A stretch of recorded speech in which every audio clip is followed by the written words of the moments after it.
Shalom, puji nama Tuhan. Kembali berjumpa dalam perenungan firman Tuhan.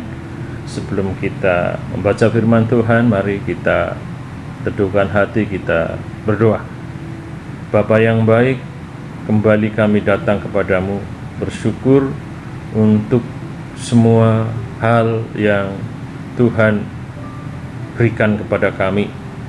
Apapun itu Tuhan, kami percaya ketika Engkau mengizinkan dan memberikan itu kepada kami, maka ada maksud yang baik dari Tuhan.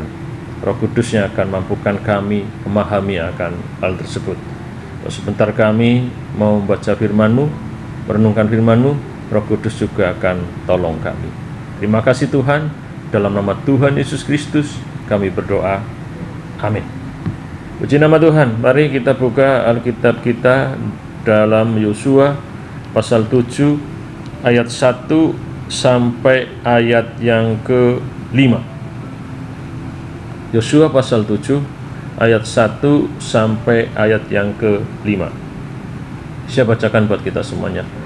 Dosa dan hukuman Achan.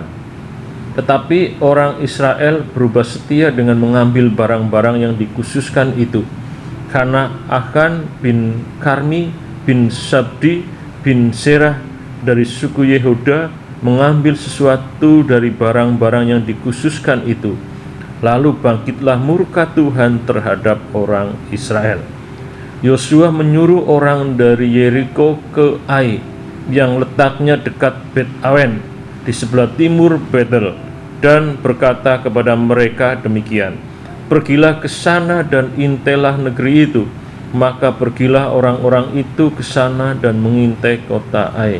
Kemudian kembalilah mereka kepada Yosua dan berkata kepadanya, tidak usah seluruh bangsa itu pergi, biarkanlah hanya kira-kira 2 atau 3.000 orang pergi untuk menggempur Ai itu. Jangan kau susahkan seluruh bangsa itu dengan berjalan ke sana, sebab orang-orang di sana sedikit saja. Dan 4, maka berangkatlah kira-kira 3.000 orang dari bangsa itu ke sana, tetapi mereka melarikan diri di hadapan orang-orang Ai. Sebab orang-orang Ai menewaskan kira-kira 36 orang dari mereka. Orang-orang Israel itu dikejar dari depan di pintu gerbang kota itu sampai ke Sehbarim dan dipukul kalah di lereng. Lalu tawarlah hati bangsa itu amat sangat. Saudara, ini salah satu kisah yang kelam dari perjalanan bangsa Israel yang dipimpin oleh Yosua. Kalau kita baca konteksnya, memang sebelum peristiwa ini, bangsa Israel baru saja merayakan kemenangan yang besar, yaitu mereka baru mengalahkan kota Yeriko dengan tembok yang benteng yang luar biasa itu dapat dihancurkan, dan akhirnya mereka mendapatkan kemenangan yang besar. Mereka menjarah barang-barang orang Yeriko. Tapi kalau kita lihat, mereka melakukan hal yang salah di hadapan Tuhan, dan kesalahan itu menjadi salah satu penyebab bangsa Israel akhirnya mengalami kekalahan. Jadi saudara, bangsa Israel baru saja mendapatkan kemenangan dan merayakan kemenangan, tetapi setelah itu mereka mengalami kekalahan yang sangat, yang menyebabkan, kalau kita baca yang kelima tadi, bangsa Israel mengalami tawar hati yang amat sangat. Jadi secara kelam bangsa Israel dalam kepemimpinan Yosua, mereka dikalahkan oleh Ai, kota yang kecil. Padahal sebelumnya mereka mengalahkan Yeriko, kota yang luar biasa dengan bentengnya.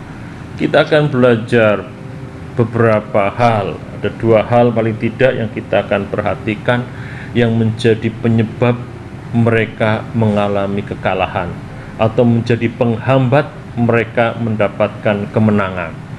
Kalau kita lihat apa yang menyebabkan mereka terhambat mendapatkan kemenangan atau mereka mengalami kegagalan, kekalahan, Yang pertama, karena mereka tidak lagi setia kepada Tuhan. Ayat yang ke-1, tetapi orang Israel berubah setia, ditunjukkan dengan mengambil barang-barang yang dikhususkan. Jadi kalau kita baca pasal sebelumnya, Tuhan mengatakan bahwa barang-barang jarahan, ada barang-barang yang memang dikhususkan, tidak boleh diambil oleh mereka, dikhususkan, dipisahkan untuk Tuhan. Tetapi ternyata ada di antara orang Israel, yaitu Achan bin Karmi bin Sabdi bin Sereh, orang Yehuda itu mengambil barang yang tidak diperbolehkan oleh Tuhan untuk diambil. Kelihatannya mungkin hal yang sederhana, tetapi itu sesuatu yang membuktikan bahwa mereka nggak setia pada Tuhan, karena mereka tidak melakukan apa yang diperintahkan oleh Tuhan, atau mereka melawan apa yang Tuhan perintahkan. Jadi saudara, berubah setia di hadapan Tuhan tidak selalu diperlihatkan dengan tindakan-tindakan yang kelihatannya luar biasa jahatnya atau luar biasa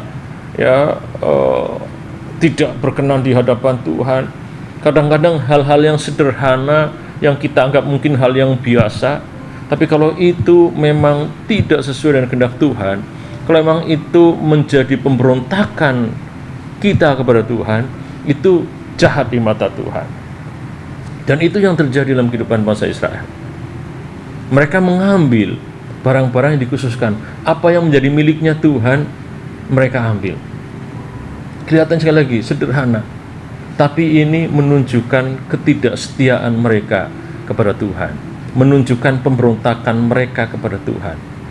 Dengan sengaja mengambil sesuatu yang milik Tuhan, mengambil sesuatu yang tidak diperbolehkan oleh Tuhan. Jadi itu membuat bangsa Israel akhirnya mengalami kekalahan, karena mereka berubah menjadi tidak setia di hadapan Tuhan dengan melanggar apa yang Tuhan sudah tetapkan. Jadi saudara,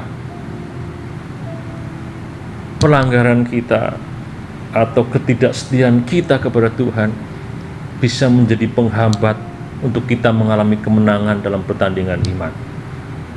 Ketidaksetiaan kita kepada Tuhan bisa menjadi penyebab kita mengalami kekalahan dalam pertandingan iman. Apa yang menjadi milik Tuhan harusnya kita berikan kepada Tuhan. Apa yang kita khususkan, apa yang harusnya dikhususkan untuk Tuhan, harusnya dikhususkan untuk Tuhan. Kalau kita belajar yang sederhana, yang sudah jelas tercatat dalam Alkitab, ya, ada hari di mana hari tersebut harusnya memang kita khususkan untuk Tuhan. Kita bicara tentang gereja kekristenan, tentunya bisa tentang hari Minggu. Hari Minggu adalah hari yang harusnya dikhususkan untuk kita beribadah kepada Tuhan. Bukan berarti hari yang lain bukan harinya Tuhan, bukan hari untuk beribadah, tapi hari Minggu hari yang kita khususkan untuk kita beribadah kepada Tuhan. Harusnya itu juga menjadi prioritas kita. Waktu itu kita berikan kepada Tuhan, hari itu kita berikan kepada Tuhan. Jangan hari itu juga kita ambil menjadi hari kita. Waktu itu kita ambil menjadi waktu kita. Maksud saya, waktu untuk kepentingan kita, waktu untuk urusan kita, waktu untuk kesibukan kita, dan kita nggak memberi waktu untuk kita beribadah kepada Tuhan. Atau ketika tentang perpuluhan, itu adalah milik Tuhan. Harusnya itu juga kita kembalikan, kita khususkan itu untuk Tuhan.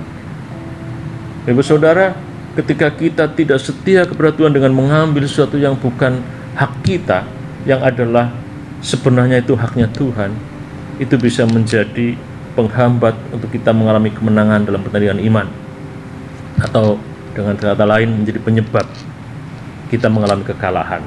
Kita belajar dari kisah bangsa Israel. Itu yang pertama. Yang kedua, yang menjadi penyebab bangsa Israel mengalami kekalahan atau mereka tidak dapat meraih kemenangannya, karena mereka mengandalkan diri mereka. Kalau kita pelajari, sebelum bangsa Israel menyerang Yeriko, Tuhan memerintahkan dan memberikan petunjuk bagaimana bangsa Israel harus mengalahkan Yeriko. Makanya Tuhan mengatakan putari, kelilingi ya kota itu 1 hari 1 kali sampai 6 hari, dan hari yang ke-7 kelilingi 7 kali. Itu Tuhan yang memberikan instruksi. Dan Tuhan mengatakan akan menyerahkan kota Yeriko kepada bangsa Israel. Tetapi kalau kita lihat dalam konteks pasal 7, ketika bangsa Israel menyerang kota Ai, itu belum ada instruksi dari Tuhan. Ini inisiatif mereka, Yosua dan orang-orang Israel, yang setelah mengalami kemenangan besar, terlalu percaya diri dan cenderung menjadi sombong, mengandalkan kekuatannya, dan hanya punya inisiatif untuk maju menyerang kota Ai. Padahal Tuhan belum memerintahkan itu. Dan mereka menggunakan strategi mereka dengan menyepelekan, menganggap kota Ai kecil, nggak usah kirim banyak-banyak, kirim 3.000 atau 4.000 orang saja. Dan akhirnya mereka mengalami kekalahan. Baru kalau kita lihat pasal 8, baru di situ Tuhan mengatakan akan menyerahkan kota Ai ke bangsa Israel dan memberikan petunjuk strategi apa yang harus dilakukan. Dan ketika bangsa Israel melakukan itu, akhirnya mengalami kemenangan. Jadi di sini kita bisa belajar bahwa kegagalan bangsa Israel atau kenapa kemenangan bangsa Israel menjadi tertunda, selain karena mereka tidak setia atau berubah setia kepada Tuhan, yang kedua karena mereka terlalu percaya pada diri sendiri atau mengandalkan kekuatannya sendiri, tidak lagi meminta petunjuk atau nasihat dari Tuhan. Mereka melangkah sendiri, merasa mampu tanpa pimpinan dan bimbingan Tuhan. Kenapa? Karena mereka baru saja mengalami kemenangan. Kadang-kadang itu juga terjadi dalam kehidupan kita orang percaya. Ketika kita mengalami keberhasilan dalam sesuatu hal, kita hanya lupa bahwa keberhasilan itu adalah anugerah Tuhan. Dan keberhasilan itu hanya membuat kita menjadi terlalu percaya diri dan cenderung congkak dan melupakan Tuhan. Bangsa Israel mengalami itu. Mereka lupa bahwa yang membuat mereka menang dari orang Yeriko adalah Tuhan. Tembok Yeriko, benteng Yeriko runtuh itu karena mukjizat Tuhan, bukan karena kehebatan mereka. Tapi hanya mereka lupa dan tidak sadar. Mereka mengklaim bahwa kemenangan itu adalah pekerjaan mereka, usaha mereka. Sekali lagi, kadang itu juga terjadi dalam kehidupan orang percaya. Tidak lagi mengandalkan Tuhan, tidak lagi membutuhkan dan memerlukan, mengharapkan bimbingan Tuhan, tapi melangkah sendiri dan mengandalkan kekuatannya sendiri. Dan itu menjadi penghalang bangsa Israel mengalami kemenangan, atau menjadi penyebab bangsa Israel mengalami kekalahan. Jadi Bapak Saudara, dua hal yang kita pelajari, hal yang bisa menjadi penyebab kita mengalami kekalahan dalam pertandingan iman. Yang pertama, karena berubah setia kepada Tuhan. Yang kedua, karena kita mengandalkan kekuatan diri kita. Tuhan berkati kita semuanya. Kita berdoa.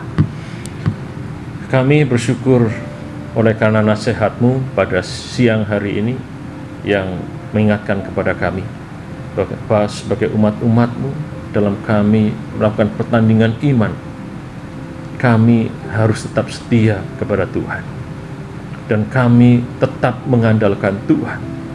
Karena kami belajar dari bangsa Israel, ketika mereka berubah setia, mereka tidak setia kepada Tuhan, mereka mengandalkan kekuatan mereka masing-masing, maka kekalahan akan mereka alami. Terima kasih untuk nasihat-Mu. Roh Kudus tolong, dan Roh Kudus mampukan kami. Dalam nama Tuhan Yesus kami berdoa. Amin.